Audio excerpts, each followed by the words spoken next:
सुबह सुबह आप उठें, अखबार पढ़ें और ऐसा कुछ देखें नज़ारा न्यूज़पेपर में, गुड इन्फोग्राफिक, तो एक इंजीनियर को अच्छा लगता है।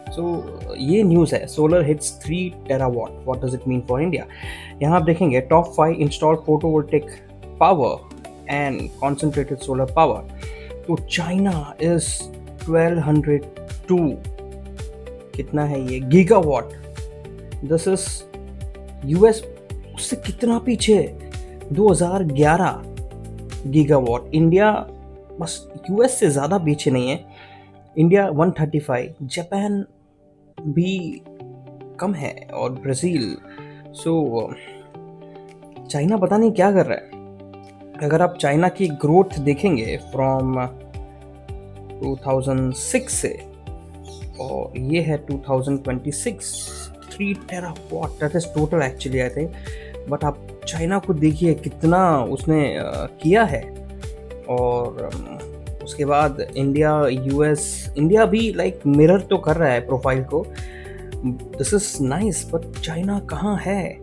And solar growth beaten coal and gas by decade, so nice. तो जो वक्त, मतलब जो 2000, यही है ना, हाँ, 2000 टेरावाट आवर की कैपेसिटी कोल को आने में लाइक ऑलमोस्ट 40 साल लगे। इफ़ यू सी दिस, तो 40 साल लगे।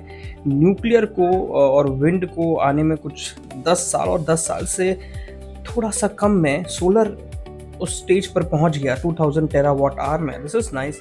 हाँ, तो प्राइस कोलैप्स जो ये कंपेयर कर रहे हैं, 1975 में 128 यूनिट क्या है, $128, ओके, $128 पर वॉट था 1975 में, जो अब 0.26, ये एक्चुअली बहुत अच्छी वैल्यू है।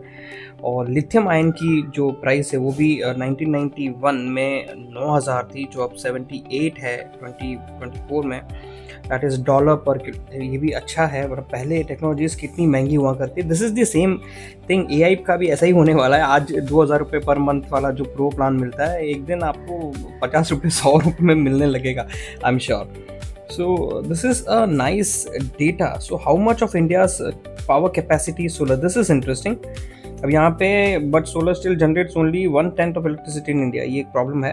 ओके, ये एक बहुत ही अच्छा चार्ट बनाया हुआ है।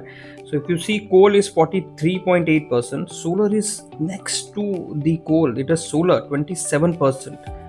Nice. तो ये जो एरिया है, ये इसके अंदर बहुत जल्दी घुस सकता है, चांसेस आता है। Then next is wind, then hydro, then other, nuclear is 1.7%। तो न्यूक्लियर का हिस्सा भी बढ़ना है। एक्चुअली न्यूक्लियर का हिस्सा बढ़ा दिया ना, तो